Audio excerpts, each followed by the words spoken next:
रे बोसरे। लीजिए, एक कहानी है, मेरे दिल को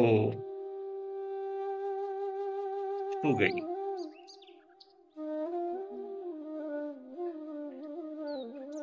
किसी शहर का प्रसिद्ध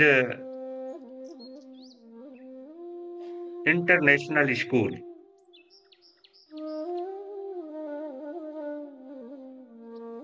और उस स्कूल के विद्यालय के अंदर जो एक बगीचा है, गार्डन है, उसमें एक माली गर्मी और धूप की परवाह किए बिना वृक्षों का डिजाइन, काट छाट, पानी देना, ये सब काम में लगा हुआ था, बड़ी मस्ती में लगा। इतने में स्कूल की चपरासी ने, पियन ने आवाज दी, ओ गंगादास, आपको प्रधानाचार्य ने बुलाया है अपने कार्यालय में, अपने ऑफिस में। तो जैसे ये शब्द उसके कान में पड़े, गंगादास के, तो उसके हाथ में जो था वो वहीं छूट गया, और स्कूल का जो ऑफिस था, जिसमें प्रिंसिपल की एक महिला प्रधानाचार्य पद पर नियुक्त थी, तो उस तरफ वो चल पड़ा। अब चलते चलते आदमी सोचेगा तो सही ना कि क्या बात हुई। ऐसे तो कभी अचानक बुलाए नहीं प्रधानाचार्य ने, कोई बात तो नहीं हो, कोई मेरे से गलती तो नहीं हो गई। मतलब वो दूरी ज्यादा नहीं थी, क्योंकि ठीक है, वो इंटरनेशनल स्कूल है, तो जगह बहुत बड़ी जगह में फैला हुआ है, और बागवानी वो कहीं कर रहे थे। तो पहुंचे वो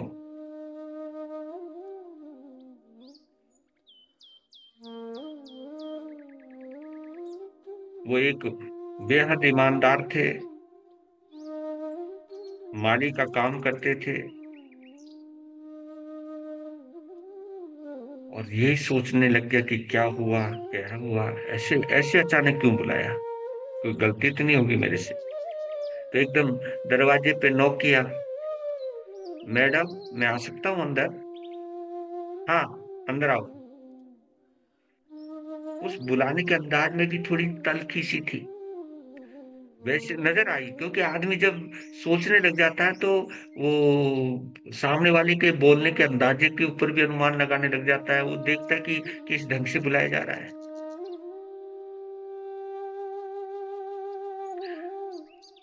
हाँ, एक पेपर की तरफ इशारा किया,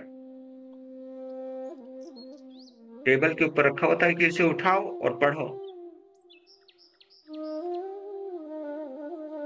वो जानता था भाई, इंटरनेशनल स्कूल है तो सारा काम यहाँ, कागजों पर जो भी काम होता है सब इंग्लिश में होता है।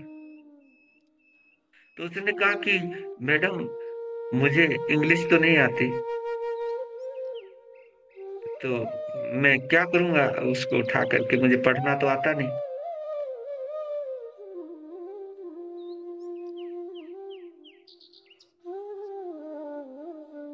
गंगादास घबराया हुआ है, वो सोचने लगा पता नहीं इस पत्र पर क्या लिखा हुआ है, इस कागज पे क्या लिखा हुआ है। पत्थर तो नहीं उठा पाया, लेकिन अपनी जबान से बोलता है कि मैडम मैं आपसे क्षमा चाहता हूँ, माफी चाहता हूँ, यदि मेरे से कोई गलती हो गई हो तो। क्योंकि मैं आपका और इस विद्यालय का कर्जदार हूँ, एहसानमंद हूं मैं, क्योंकि आपने मेरी बिटिया को इस विद्यालय में निःशुल्क पढ़ने की जो इजाजत देकर मेरे ऊपर उपकार किया है, इसे मैं कभी भूल नहीं सकता।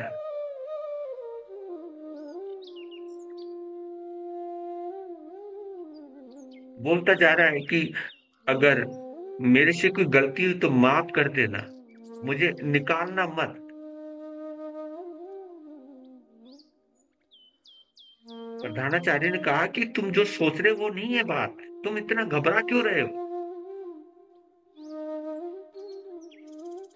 चलो इंतजार करो। दूसरे पियन को बोला, चौकीदार को बोला कि जाओ, इनकी लड़की जिस कक्षा में पढ़ती है उस कक्षा के अध्यापिका को बुला करके लाओ। अब लड़की का नाम आ गया। अब तो और घबराहट हो गई कि कहीं मेरी बिटिया से गलती तो नहीं हो गई, कहीं उनकी शिकायत के लिए तो मुझे नहीं बुलाया गया। और वो सोचता रहा नीचे चुपचाप। क्या स्थिति होती होगी वो आप सब समझ सकते हो। जो भोले भाले लोग होते हैं उनकी सोचने का तरीका कुछ और होता है। इतने में उसकी बेटी जहां पढ़ती थी उस कक्षा की अध्यापिका पहुंच गई।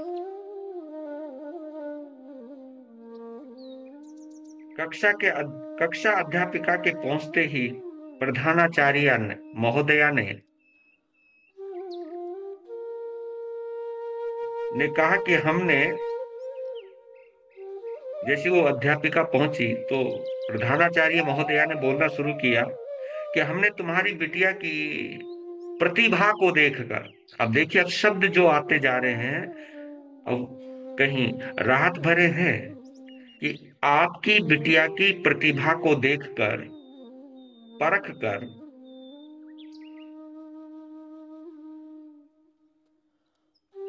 हमने उसको इस विद्यालय में पढ़ने की अनुमति दी।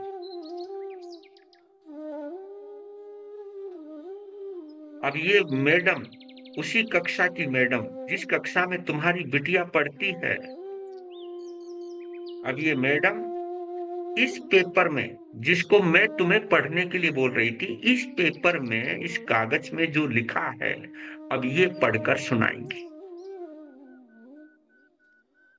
और गौर से सुनो। धड़कन तेज हो गई। गौर से सुनो। भोला जी, ईमानदार। तो कक्षा अध्यापिका ने उससे कागज को, कागज पर लिखे हुए अक्षरों को पढ़ना शुरू किया। और शुरू करने से पहले उसने बताया, उस पेपर को पढ़ने से पहले बताया कि आज मातृ दिवस था, मदर्स डे था। और आज मैंने क्लासरूम में, कक्षा में सभी बच्चों को अपनी अपनी माँ के बारे में एक लेख लिखने को कहा। और तुम्हारी बिटिया ने जो लिखा उसे सुन।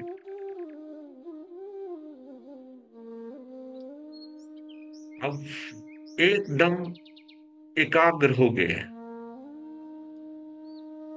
उसके बाद अध्यापिका ने पढ़ना शुरू किया। उसमें जो लिखा था गंगा दास की बेटी ने,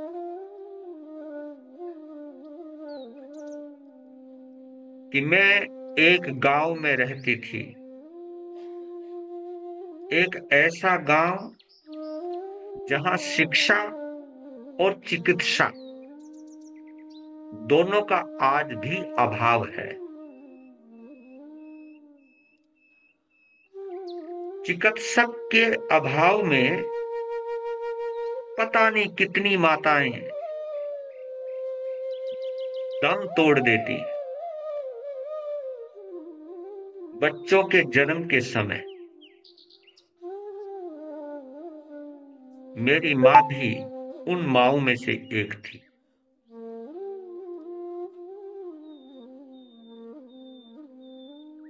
उन्होंने, यानी मेरी माँ ने छुआ भी नहीं और वो चल बसी।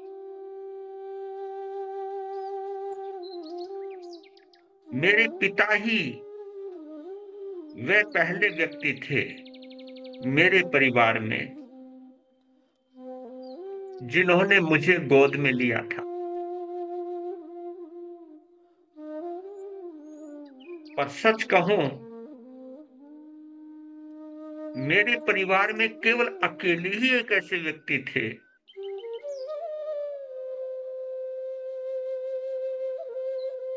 जिन्होंने मुझे गोद में उठाया और मेरा माथा चूमा था। क्योंकि बात अगल बगल से आई जाती है, नहीं तो उस बच्ची को तो क्या पता कब लिया, किसने उठाया, किसने चूमा।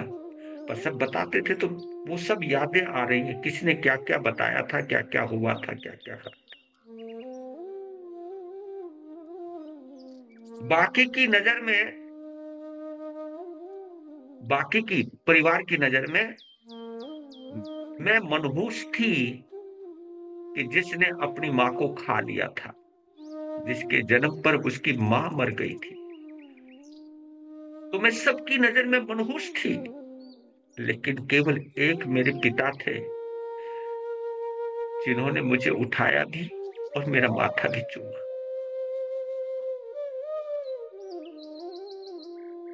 मेरे पिता ने मुझे मेरी माँ का प्यार दिया। मेरे दादा दादी चाहते थे कि मेरे पिताजी दूसरा विवाह कर ले,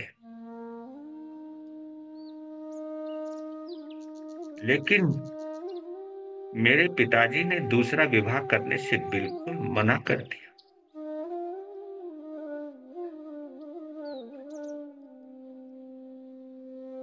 जिसकी वजह से मेरे दादा दादी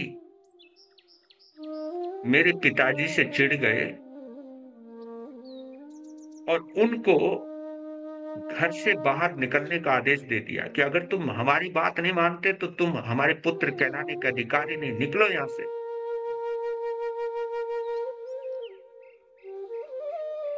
मेरे पिताजी एक सामान का थैला लेकर और मुझे अपनी गोद में लेकर इस शहर में आए, जिस शहर में ये विद्यालय है।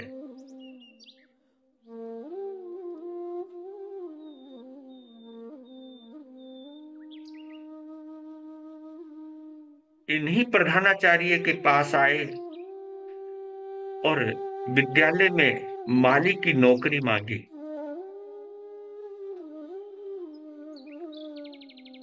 मेरे पिता को यहां पर माली की नौकरी मिली।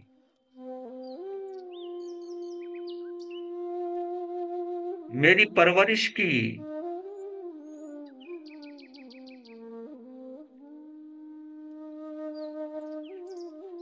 मेरे पिता को बचपन से ही, जब छोटी थी बोलना भी नहीं आता था, तब से ही मुझे अंदर से पढ़ने की उनको आदत थी।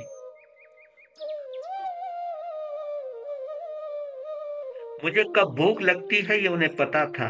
मुझे क्या खाना अच्छा लगता है ये उनको पता था।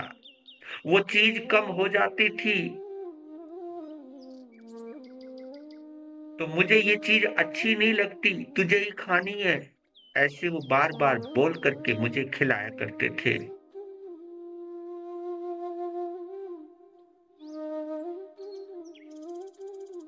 आज मुझे वो सब बातें याद आ रही हैं बचपन की।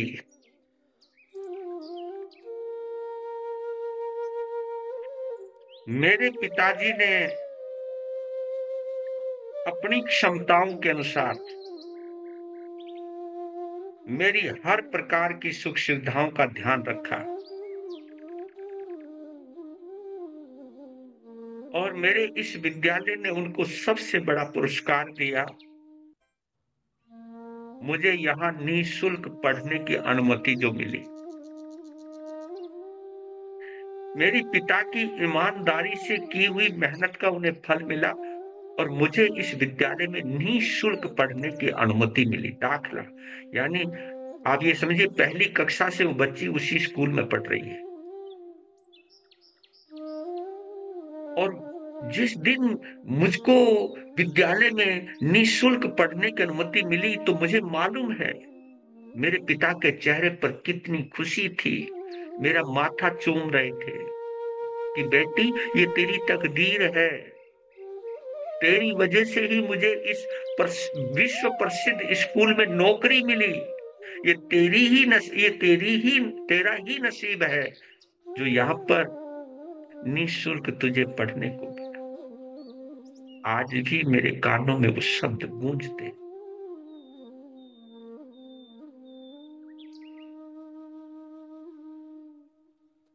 तो उसकी जो पंक्तियां हैं जो लिखी है उसने ऐसे के अंदर मदर्स डे पर, तो बोलती है, यदि माँ प्यार और देखभाल करने का नाम है तो मेरी माँ मेरे ही पिताजी है। यदि दया भाव थैंक्स फॉर वॉचिंग। वीडियो पसंद माँ आए को तो परिभाषित इसे लाइक करता है कीजिए, दोस्तों के साथ शेयर कीजिए तो मेरे और चैनल पिताजी को सब्सक्राइब कर उस दीजिए। परिभाषा के हिसाब से खुश पूरी रहें, एक माँ खुशियाँ है। बांटते रहें, मुस्कुराते रहें। थैंक यदि यू। त्याग माँ को परिभाषित करता है तो मेरे पिताजी इस वर्ग में भी सर्वोच्च स्थान पर है। यदि संक्षेप में कहूं कि प्यार, देखभाल, दया भाव और त्याग माँ की पहचान है, तो मेरे पिताजी उस पहचान पर खरे उतरते हैं। मेरे पिताजी विश्व की सबसे अच्छी माँ है, सबसे अच्छी माँ है। आज मातृ दिवस पर मैं अपने पिताजी को शुभकामनाएं दूंगी और कहूंगी कि आप संसार के सबसे अच्छे पालक हैं, सबसे अच्छे पालक हैं। बहुत गर्व से कहूंगी, ये जो विद्यालय में परिश्रमी, मेहनती, ईमानदार जो माली है वो मेरे पिता है, और यही पिता मेरी असली माँ है।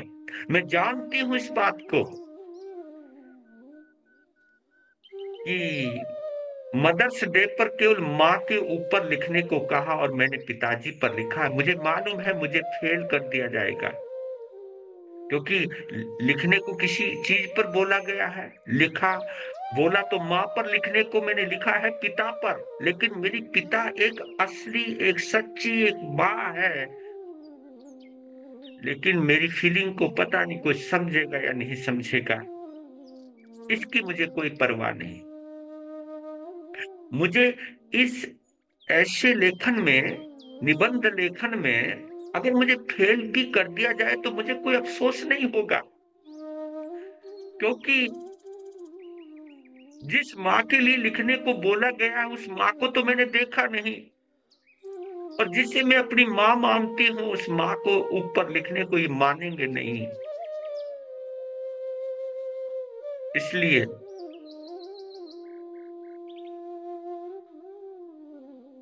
अगर आपने मुझे फेल करना है तो कर दीजिएगा, लेकिन यही कहूंगी कि मेरी असली माँ मेरे पिताजी हैं।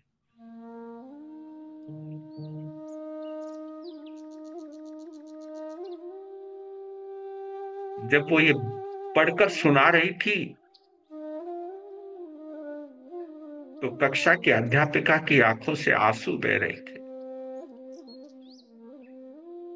और गंगा दास फूट फूट करके रो पड़ा। पसीने से तरबतर उसका जो कुर्ता कमीज जो भी भीगा हुआ था उससे अपनी आंखों को पोंछता हुआ दौड़ता हुआ उस कक्षा में पहुंच गया जिस कक्षा में उसकी बेटी पढ़ रही थी, और अपनी बेटी को देख करके वो रोने लगा। उसको प्रधानाचार्य ने दोबारा बुलाया, कहा कि कल यहाँ पर मदर्स डे के उपलक्ष्य में बहुत बड़ा फंक्शन है और हमारी इस स्कूल की कमेटी ने निर्णय लिया है हमारी अनुशंसा पर, क्योंकि प्रिंसिपल थी है और उसका दबदबा था, हमारी अनुशंसा पर ये निर्णय लिया है कि मदर्स डे पर आप कल की सभा के मुख्य अतिथि होंगे। और आपकी पुत्री ने जितने नंबर का ये ऐसे है, उसमें फुल बटा फुल नंबर इन्होंने प्राप्त किए हैं। और आप मुख्य अतिथि, चीफ गेस्ट होंगे। आपको कल आना है। और हमें भी गर्व है कि जो कल हमारे चीफ गेस्ट होंगे वह हमारे विद्यालय के एक ईमानदार, मेहनतकश माली हैं। आपने केवल इस विद्यालय के पेड़ पौधों की ही परवरिश नहीं की है, आपने अपनी पुत्री की भी जबरदस्त परवरिश की है। इसके लिए हम आपको सम्मानित करते हैं। वह हाथ जोड़ करके कृतज्ञता के आंसू बहाता रहा। घटना तो पूरी हो गई, लेकिन इस घटना ने मेरे दिल को बेहद छुआ। तो सोचा कि ये घटना मैं आप तक भी पहुंचाऊं। धन्यवाद आप